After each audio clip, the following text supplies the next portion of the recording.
Police दलासाठी एकलव्य क्रीडा संकुल, बॅडमिंटन कोर्टाचे उत्साहात उद्घाटन। नंदुरबार पोलीस दलाच्या शारीरिक व मानसिक तंदुरुस्तीला चालना देण्यासाठी नंदुरबार येथील पोलीस मुख्यालयात उभारण्यात आलेल्या एकलव्य क्रीडा संकुलाचा नवा अध्याय आज सुरू झाला। राज्याचे वैद्यकीय शिक्षण मंत्री तथा जिल्ह्याचे पालकमंत्री हसन मुश्रीफ यांच्या हस्ते संकुलाच्या इमारतीचे नामकरण तसेच नव्याने तयार करण्यात आलेल्या बॅडमिंटन कोर्टाचे उद्घाटन उत्साहात पार पडले। जिल्हा वार्षिक योजना 2025-26 अंतर्गत उभारण्यात आलेल्या या आधुनिक क्रीडा संकुलामुळे पोलीस अधिकारी व कर्मचाऱ्यांना अत्याधुनिक सुविधा उपलब्ध झाल्या आहेत।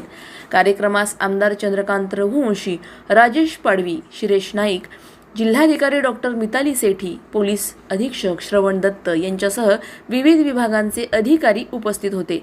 यावेळी बोलताना पालकमंत्री मुश्रीफ यांनी पोलीस दलाच्या कार्यक्षमतेसाठी शारीरिक व मानसिक तंदुरुस्तीचे महत्त्व अधोरेखित केले। क्रीडा सुविधांमुळे पोलीस कर्मचाऱ्यांना नियमित व्यायाम व सरावाची संधी मिळेल। यामुळे त्यांच्या कामातील कार्यक्षमता आणि आत्मविश्वास वाढण्यास मदत होईल, असे ते म्हणाले।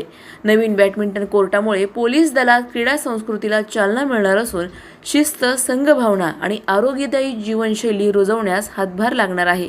कार्यक्रमानंतर मान्यवरांनी क्रीडा संकुलातील विविध सुविधांची पाहणी केली। या प्रकल्पामुळे नंदुरबार जिल्ह्यात क्रीडा पायाभूत सुविधांची भर पडली असून भविष्यात प्रशिक्षण शिबिरे आणि क्रीडा स्पर्धांसाठी या संकुलाचा उपयोग होणार आहे।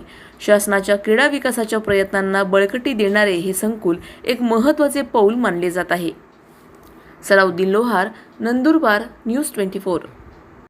अशाच घडामोडींचा आढावा घेण्यासाठी आजच आपल्या YouTube चॅनलला सबस्क्राईब करा।